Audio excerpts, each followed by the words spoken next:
Seigneur, ayez pitié.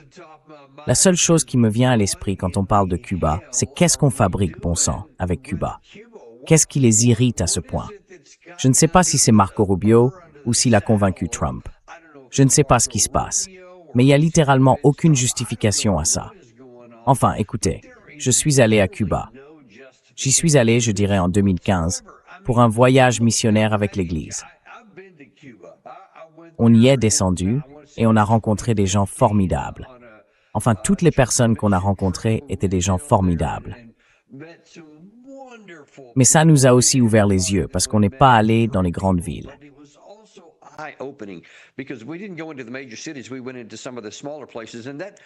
Nous sommes allés dans certaines des plus petites localités. Et cet endroit arrive à peine à garder la lumière allumée. Ils arrivent à peine à nourrir leur population. Et c'était avant la situation actuelle, où le président Trump est revenu et a commencé à resserrer les taux, avec en gros un blocus naval, ce qui aggrave encore les choses. Cuba ne représente absolument aucune menace, catégoriquement. C'est tout ce qu'il y a à dire. Ce rapport est une pure fiction. Et je pense que justement c'est lié. À mon avis, s'ils ont mis le mot communisme dans le titre, c'est intentionnel. C'est directement lié à ce que le président Trump essaie de faire en diabolisant Mamdani et tous ses groupes en les qualifiant de nouveaux communistes.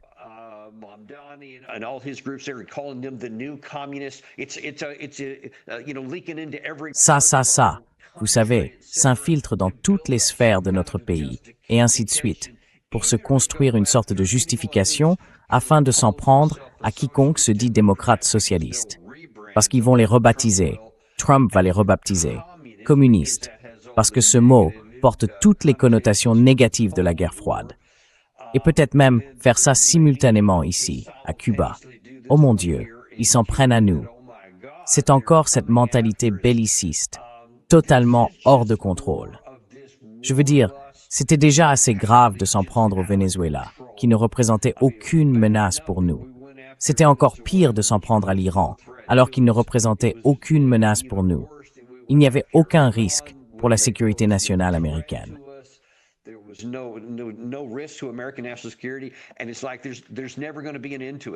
Et on a l'impression que ça ne finira jamais. Maintenant, on dirait que Cuba est dans le viseur. Et est-ce que vous pouvez simplement dire qu'on ne fera jamais rien au Groenland? Enfin, au début, c'était une blague. Mais maintenant, plus rien n'est une blague. Tout est possible.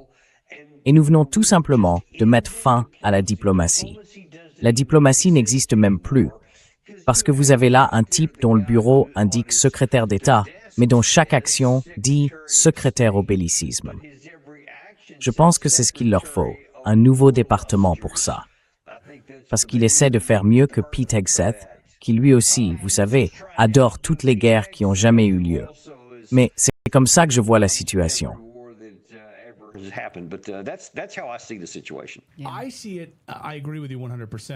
Je le vois. Je suis d'accord avec vous à 100%. Je vois aussi l'autre aspect de tout ça, l'aspect financier.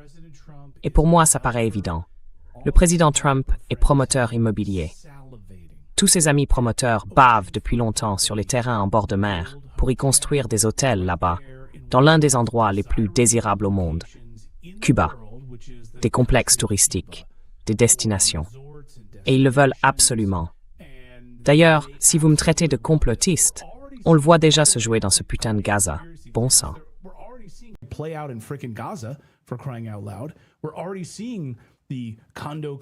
On voit déjà des complexes de copropriété et d'autres projets se mettre en place pour des biens immobiliers en bord de mer, en Palestine. Alors ne me dites pas que ces gens ne veulent pas faire ça. Mais pour moi, ça sent ça à plein nez. Vraiment. Vraiment. Et d'ailleurs, quand je travaillais chez Fox, j'entendais des gens en parler dans les couloirs. Des promoteurs, de gros promoteurs millionnaires, qui disaient bon sang, quand Cuba va s'ouvrir. Oh, les milliards qui vont affluer depuis les États-Unis. Et tous les amis promoteurs de Trump vont se faire des milliards de dollars. Traitez-moi de cynique, colonel.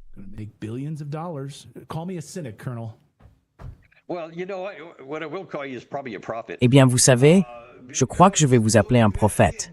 Parce que regardez, Pour moi, on dirait qu'on essaie de revenir à l'époque de Batista.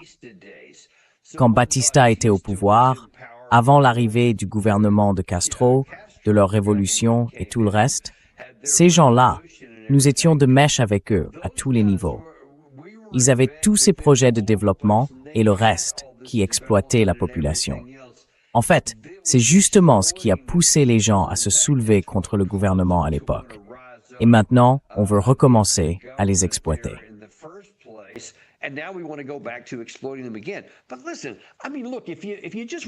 Mais écoutez, je veux dire, regardez, si vous voulez simplement vous faire de l'argent, alors, levez toutes les sanctions. Faites-en un pays normal, puis faites des affaires avec lui, parce qu'ils aimeraient beaucoup pouvoir conclure certains accords.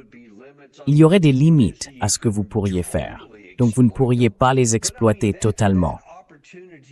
Mais je veux dire, cette possibilité existe. Nous ne sommes pas obligés d'écraser ce tout petit pays au large de nos côtes, qui ne représente aucune menace pour nous. Je considère que c'est totalement immoral, contraire à l'éthique et tout simplement une mauvaise politique sur tous les plans, parce qu'il y a d'autres moyens de résoudre ce problème. Même si vous n'êtes qu'un avide de fric, il y a d'autres moyens de le faire légalement, et cela profiterait aux gens.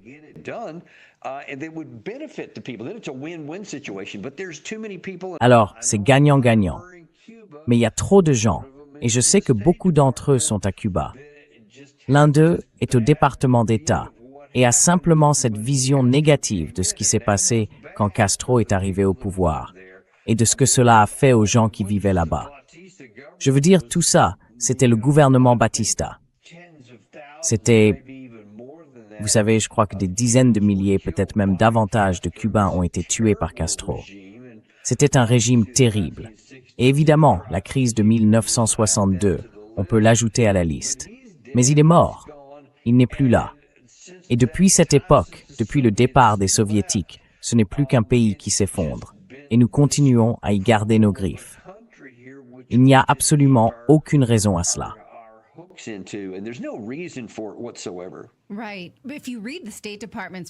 C'est ça. Si vous lisez le rapport du département d'État, c'est très axé sur Castro, Che Guevara, n'est-ce pas? On dirait le compte-rendu de lecture de quelqu'un. Ce n'est pas pertinent pour nos vies aujourd'hui. Mais vous avez parlé de l'opportunité de faire des affaires. Eh bien, devinez qui passe par les canaux diplomatiques. La Chine. Et ça pourrait vraiment être le méchant derrière le méchant, n'est-ce pas? Donc on va provoquer la Chine en torturant Cuba, parce que la Chine a soutenu Cuba. La Chine a envoyé de l'aide à Cuba. La Chine a bel et bien des opportunités diplomatiques, ainsi que des opportunités commerciales et d'investissement, tout comme au Venezuela, n'est-ce pas? Le Venezuela, version 2.0. Et donc cela ressemble peut-être à une stratégie à peine voilée pour provoquer l'influence chinoise.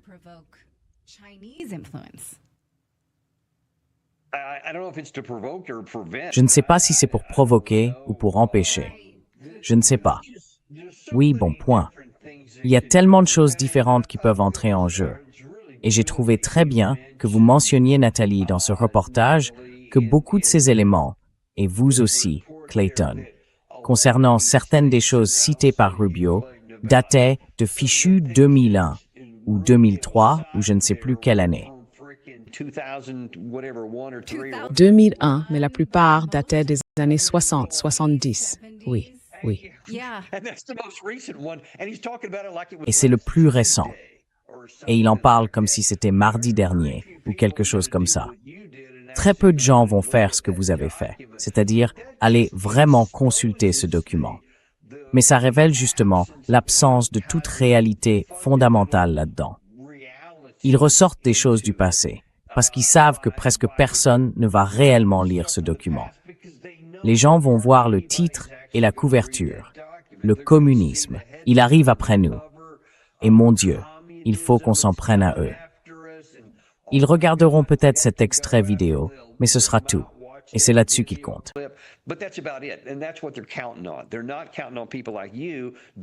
Ils ne comptent pas sur des gens comme vous pour faire le vrai travail de vérification, lire le livre et découvrir qu'ils lancent juste des choses en l'air pour remplir, simplement pour que ça ait l'air bien. Et maintenant, ils y vont. Je veux dire, ils n'ont même pas besoin d'avoir de justification. C'est juste pour maintenir les masses sous contrôle, je suppose, un peu. Même s'ils se préoccupent de moins en moins de ça. Mais tout cela ne fait qu'aggraver un problème plus vaste que je constate. La militarisation totale du gouvernement américain à tous les niveaux, au-delà de nos frontières, et parfois même à l'intérieur de nos frontières. Et je trouve très inquiétant, très préoccupant, que nous utilisions désormais cette force comme principal outil de la diplomatie d'État.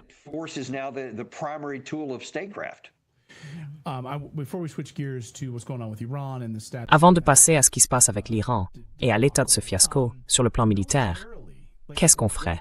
Comment envahirait-on Cuba? D'après certaines informations, nous avons déjà des agents de la CIA sur place.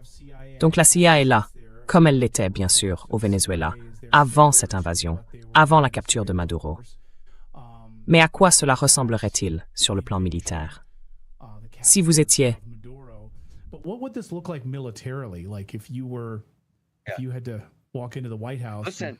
Il fallait entrer à la Maison-Blanche, et votre introduction là-bas. Nathalie parlait de ces types de la CIA, s'ils vous semblent familiers. Je pensais qu'elle allait partir sur autre chose que ce que nous avions fait en Iran, etc. Moi, je repensais à la baie des Cochons, parce que c'est quelque chose de similaire à ce que nous faisions là-bas. Et tout cela peut très bien tourner au désastre absolu. J'ai beaucoup étudié l'histoire, surtout quand j'y étais allé auparavant. Je voulais en savoir davantage sur l'histoire de cet endroit.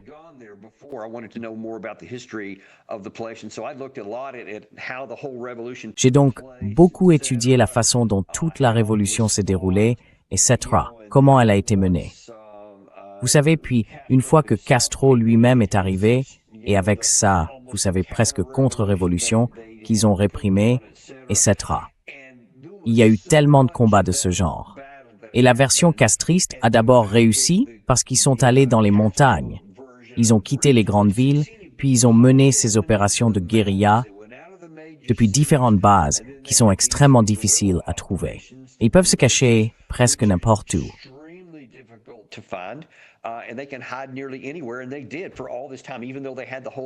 Et ils l'ont fait pendant tout ce temps, alors même que toute l'armée était déployée pour le retrouver quand Batista était encore au pouvoir. Ce même type de terrain existe toujours. Et si nous y allons cette fois, en pensant que ce sera un autre Venezuela, nous risquons de découvrir que ce sera un autre Vietnam, parce qu'il y a beaucoup de similitudes entre les deux. Et si les Cubains ne se couchent pas comme les Vénézuéliens, et qu'ils disent « Oui, vous allez devoir en payer le prix », eh bien, regardez, nous sommes déjà sursollicités par ce que nous avons donné à l'Ukraine, par ce que nous avons donné à Israël, et maintenant parce que nous dépensons régulièrement ici, en Iran. Nous n'avons pas les moyens. Nous ne pouvons pas nous disperser et nous engager dans un autre conflit, parce que nous ne pourrions peut-être même pas le gagner. Vous voyez, on part du principe que ce sera comme le Venezuela. Je ne suis pas du tout sûr que ce soit une bonne hypothèse, parce que je pense que les Cubains résisteraient probablement, qu'ils se battraient probablement, et qu'ils ont très clairement une histoire en ce sens.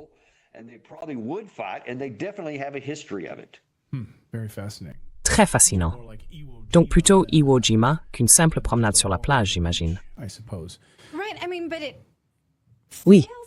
Enfin, mais ça ne tient pas compte du fait que les Cubains sont en train d'être torturés en ce moment même par le manque d'électricité. Il y a des sanctions sur le pétrole. Ils subissent des coupures de courant tournantes. Donc vous savez, c'est une population affaiblie. Qu'est-ce qu'on s'imagine qui sont les Mongols? Qu'ils ont vraiment genre? Eh bien non, c'est un très bon point. Pour revenir à ce que vous disiez au début, vous avez évoqué enfin l'argument de Marco Rubio. Cette idée que tous les grands conflits dans le monde seraient, d'une manière ou d'une autre, liés à Cuba. Comme si Cuba était partout à attiser le mécontentement. Sur tous les continents. Ils ne sont même pas capables de maintenir l'électricité. Oui, en lisant ce rapport, on voit très clairement qu'il déstabilise des gouvernements dans le monde entier. C'est, vous savez, quand vous pointez quelqu'un du doigt, il y en a 4 qui pointent vers vous. Je me suis dit, ça nous ressemble, c'est ce qu'on fait. Alors est-ce qu'on peut passer à... J'y ai pensé. Oui, changeons de sujet. Vous voulez... Bien sûr. Parlons de l'Iran. Si ce n'est pas le signe que les États-Unis sont en train de perdre la guerre contre l'Iran, je ne sais pas ce qu'il faut de plus. CNN rapporte que des militaires ont été sollicités pour trouver des moyens créatifs de punir l'Iran.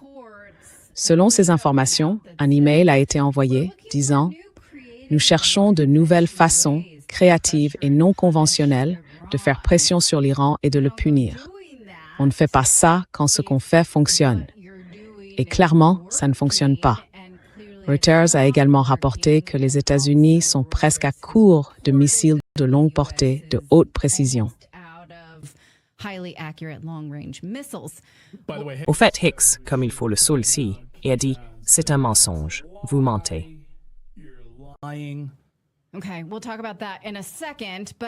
D'accord, on va en parler dans un instant. Mais vous savez, il y a toujours les sanctions, n'est-ce pas? C'est l'un de nos moyens préférés. On les utilise depuis des décennies, d'une manière remarquablement cruelle. Et pourtant, elles n'ont pas réussi à forcer l'Iran à se plier à notre volonté. Dans une déclaration à CNN, un représentant du CENTCOM a dit que le commandement central américain a une longue tradition de réflexion et de travail innovant. Eh bien, c'est certainement vrai. C'est une autre façon de dire qu'on joue sale. Vous savez, l'ensemencement des nuages au Vietnam. C'est un autre exemple qui me vient à l'esprit. Voilà quelque chose de créatif. Saviez-vous que la CIA a un jour tenté de tuer Patrice Lumumba, l'ancien premier ministre de la République démocratique du Congo, en mettant du venin de cobra dans son dentifrice? Alors, c'est ça qu'on cherche à faire ici. À quoi pensez-vous quand ils demandent de la créativité?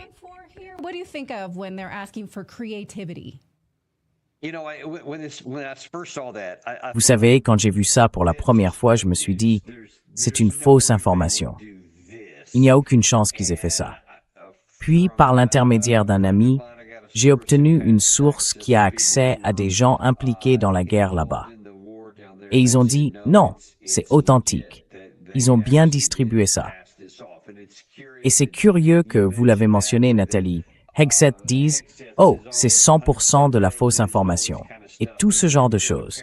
Et pourtant, apparemment, le Pentagone a aussi dit « Oh, il n'y a rien d'inhabituel à demander des méthodes non conventionnelles. » Enfin, c'est lequel des deux?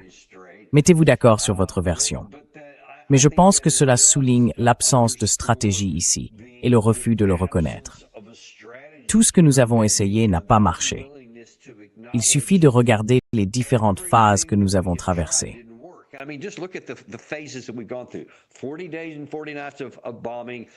40 jours et 40 nuits de bombardement. Cette quantité massive, 15 000 frappes, je crois que c'était le total à ce moment-là, ne les a pas fait céder. Parce qu'on ne peut pas s'en prendre à ces montagnes de granit sous lesquelles se trouvent leurs usines de missiles, pas seulement les lanceurs, et depuis lesquels ils peuvent lancer leurs missiles. Dans certains cas, ils n'ont même pas besoin de les sortir à l'air libre. On ne peut pas les neutraliser. Elles résistent même aux armes nucléaires. On le savait à l'avance. Cela aurait donc dû empêcher qu'on essaye même de gagner cette guerre depuis les airs, parce qu'on ne peut pas pénétrer ces installations. Mais bon, on a ignoré ça, alors on a essayé. Ça n'a pas marché.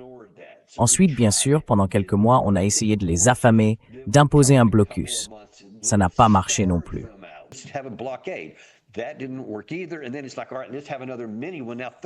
Et puis c'est comme si on se disait, bon, allez, faisons-en un autre, plus court. Maintenant, 13 jours de combats consécutifs. Ça n'a pas marché. Alors, essayons ce protocole d'accord. Ça aurait pu marcher. Sauf qu'on a tout bloqué en ne faisant pas accepter à Israël le premier point du mémorandum en 14 points. Et puis on a violé le 5e point du mémorandum et on n'a pas appliqué les autres points. On allait débloquer leurs fonds gelés, lever toutes les sanctions, tout ce genre de choses. Donc on a saboté nos chances à ce moment-là.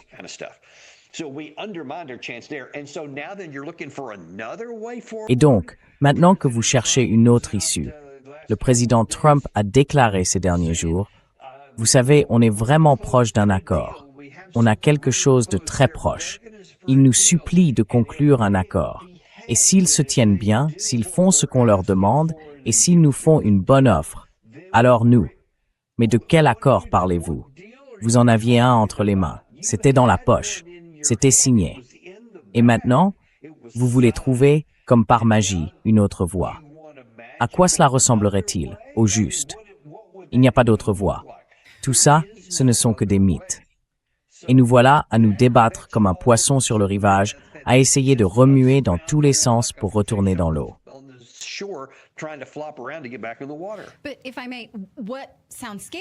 Mais, si vous me permettez, ce qui m'inquiète, c'est que nous avons déjà montré que nous ne respections pas les normes internationales en matière de crimes de guerre.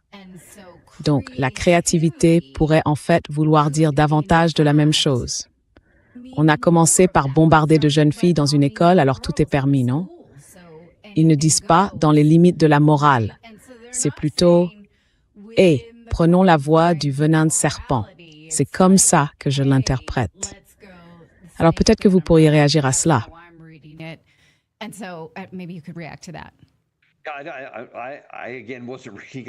Moi, encore une fois, je ne raisonnais pas comme ça.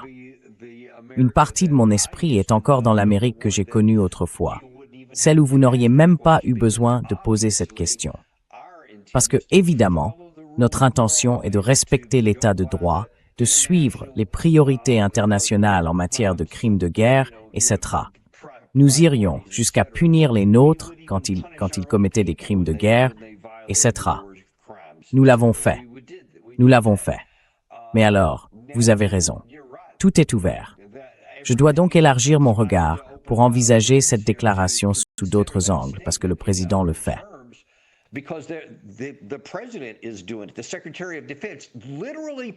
Le secrétaire à la Défense a littéralement prié et s'est vanté de n'avoir aucune pitié pour l'ennemi et de ne faire aucun quartier. C'est la citation exacte du secrétaire à la guerre, ce qui est, bien sûr, un crime de guerre. Et s'il dit ça ouvertement, imaginez ce qu'il dit en coulisses, quand personne ne l'entend.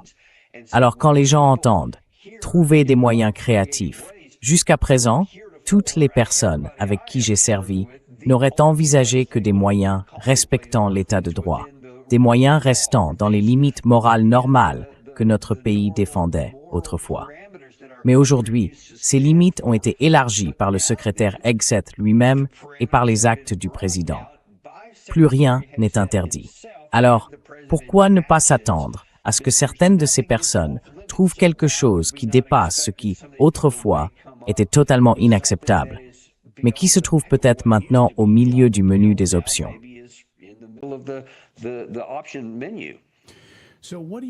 Alors, que pensez-vous de cet accord? Oman, l'Iran et toutes ces idées sont en quelque sorte sur la table. Et puis peut-être que, selon des informations d'il y a 3 heures, nous sommes sur le point de le finaliser. Qu'est-ce que ça veut dire, finaliser? Oui, je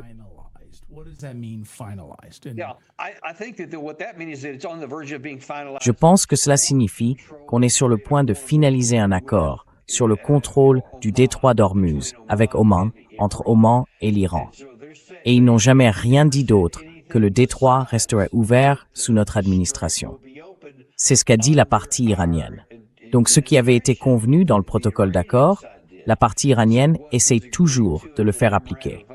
Et donc oui, encore aujourd'hui, ils disent « Si vous respectez nos règles, même si le président Trump a déclaré que le protocole d'accord était mort et que le cessez-le-feu était terminé, nous allons continuer à l'appliquer.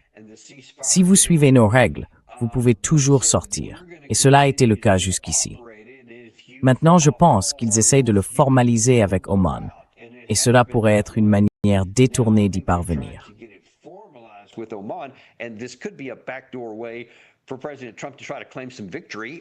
J'espère que le président Trump pourra revendiquer une forme de victoire, parce que s'ils parviennent à le rouvrir, le trafic va de nouveau y circuler. Et fait intéressant, ils imposent la même période de 60 jours. Donc apparemment, le compteur serait remis à zéro et aucun frais ne serait facturé pendant cette période de 60 jours. C'est littéralement, mot pour mot, le protocole d'accord du 17 juin. Si nous n'avions pas tout embrouillé, Clayton, imaginez un peu. Le détroit serait probablement ouvert entre 75 et 80% à l'heure actuelle. Parce qu'il faudra du temps pour démêler tout ça. D'abord, tout le monde doit être convaincu que c'est vrai, que ce sera réellement ouvert, et que les gens ne vont pas se faire frapper s'ils ne passent pas conformément à ce que dit la partie iranienne. Et une fois que tout le monde en sera convaincu, et que nous n'attaquerons personne non plus, alors le trafic commencera à reprendre.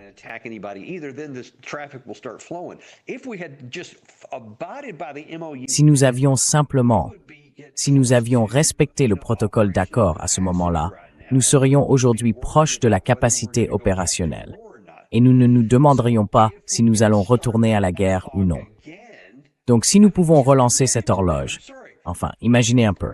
Désolé, c'était le 17 juin. Donc juin, juillet, août, nous approcherions de la fin de cette période de 60 jours. Maintenant, nous allons relancer le compte à rebours, en supposant que nous ne gâchions pas celui-ci. Et cela va encore repousser le moment où tout le pétrole commencera à passer, ainsi que les autres produits, comme l'hélium, l'aluminium, les engrais, tout ce genre de choses. Tout cela a eu 2 mois supplémentaires pour s'accumuler en retard. Alors, j'espère que ça se passera ainsi, parce que ça devrait être le cas. Et j'espère que le président Trump ne gâchera pas ça comme il l'a fait la dernière fois.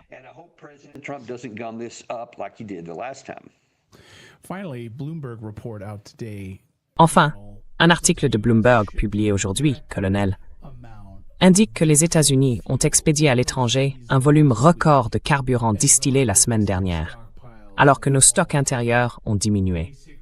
En gros, toutes nos exportations américaines de diesel, nous envoyons des quantités records à l'étranger, et nous avons quasiment vidé nos propres réserves ici. Mais à quoi est-ce qu'on pense, bon sang? Que voyez-vous se passer en ce moment avec les pénuries de carburant?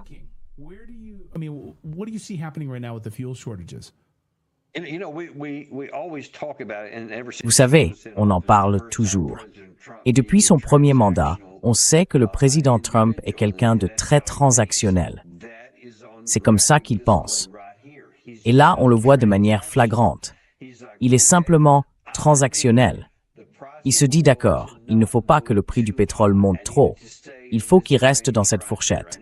Il ne faut pas non plus que le prix de l'essence et du diesel augmente trop. Donc je vais continuer à mettre ces réserves sur le marché et à puiser dans notre réserve stratégique de pétrole, quoi que je doive faire pour maintenir les prix bas aujourd'hui. Et bien sûr, il a été très habile pour manipuler les prix, afin que le prix du pétrole, sur le papier, en tout cas, reste dans la fourchette qu'il veut. C'est de la tromperie, parce que les fondamentaux ne justifient pas les prix bas que nous avons actuellement.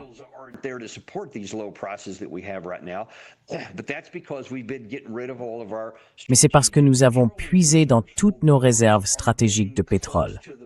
Eh bien, elles commencent à être presque au plus bas, maintenant. Et quand vous envoyez tout ça, du diesel, du carburant pour avions et d'autres produits dont beaucoup de nos partenaires à travers le monde ont besoin et qu'ils perdent à cause de ce détroit d'Ormuz, nous avons commencé la guerre qui a causé tout ce problème. Ces réserves aussi ont une date limite, parce que si vous descendez trop bas, vous ne pouvez plus le faire. Et une fois que cela arrivera, les prix recommenceront à monter, parce que nous n'en aurons tout simplement plus. Et bien sûr, cette vision à court terme a permis au président Trump, pendant un certain temps, de garder politiquement le couvercle sur le sujet. Mais elle n'a pas changé les fondamentaux. Pendant ce temps, regardez ce que les Chinois ont fait.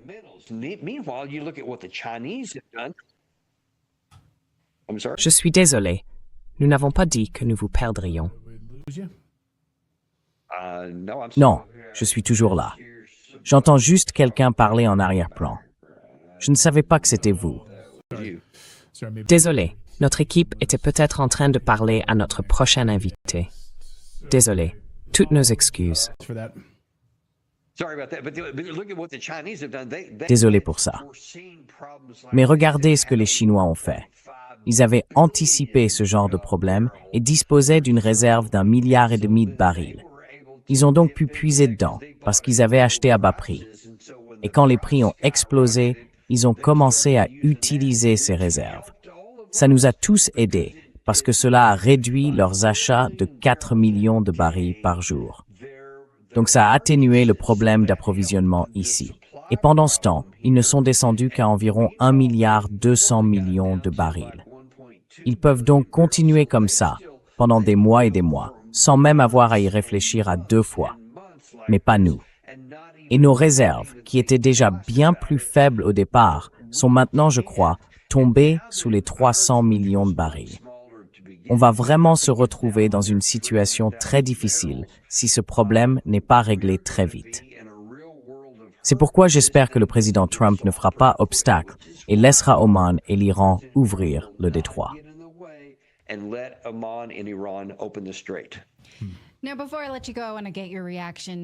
Avant de vous laisser partir, je voudrais avoir votre réaction à cette image.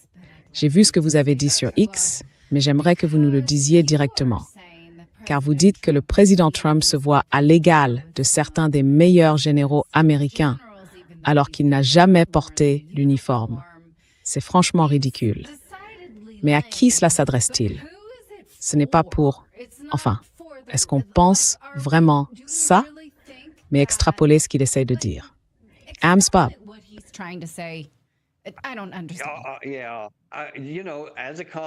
Oui, vous savez, en tant qu'ancien combattant moi-même, et en tant que personne qui tient à tous ceux qui ont été au combat, c'est vraiment, vraiment problématique de vous mettre sur le même plan que 2 des plus grands généraux de combat que nous ayons eus dans notre histoire. Je veux dire, littéralement, vous vous placez entre eux, en fait. Et c'est similaire à cette image qu'il a publiée il y a 1 semaine environ, où il aide George Washington à traverser le temps parce qu'il va donner un ventilateur à George Washington. Parce que lui, vous savez, c'est toute cette grandiloquence, cette manière de se mettre en valeur et de se voir comme une figure divine. C'est tout aussi de mauvais goût. Mais vous demandiez, à qui est-ce destiné? Il y a un petit groupe de gens qui adorent Trump et qui gobent tout ça.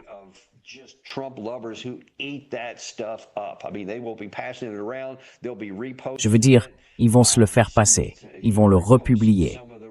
Lui-même repartage certaines de ses republications sur son propre compte, parce qu'il adore l'adulation, et ainsi de suite. Mais avant tout, c'est pour lui. C'est ainsi qu'il aime se voir, comme une figure héroïque. Vous savez, il y a quelques mois, il s'était représenté comme Jésus en train de guérir quelqu'un. Et quand on l'a mis en cause là-dessus, il a dit « Oh non, j'étais médecin ». Les médecins ne portent pas ça, ils n'ont pas de lumière qui sort de leurs mains.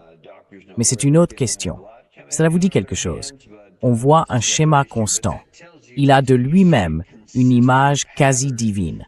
Et c'est vraiment dangereux, en plus d'être répugnant.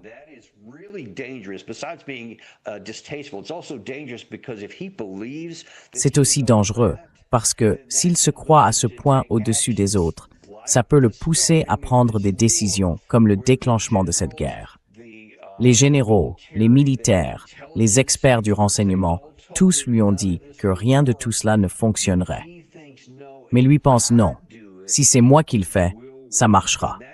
Et c'est pour ça que nous ne serons pas sortis de danger. Même s'il se relançait dans une guerre et menait cette grande attaque façon Seconde Guerre mondiale, vous savez, celle qu'il prétendait vouloir faire, parce qu'il aime ce genre de choses grandioses. Il pourrait penser, non, pour moi, si je le fais, ça va marcher. Et ce serait catastrophique pour nous. Donc je pense que c'est un problème bien plus grave que le simple fait que ce soit déplaisant. C'est un très bon point. Oui, très bonne remarque. Et terrifiant. Colonel Dan Davis, c'est toujours un plaisir de vous voir. Merci beaucoup. Le plaisir est toujours pour moi. Quand on pense à Trump, colonel, il y a seulement quelques années, qui tweetait qu'Obama voulait être élu pour pouvoir faire la guerre, ou qu'il allait utiliser une guerre contre l'Iran pour essayer de se faire élire. C'est un tweet, vous pouvez le retrouver. C'est tellement drôle de penser à cette hypocrisie. Je vais aller voir ça. Merci de l'avoir signalé. Oui, c'est facile à trouver sur X. Très bien, colonel, ravi de vous voir.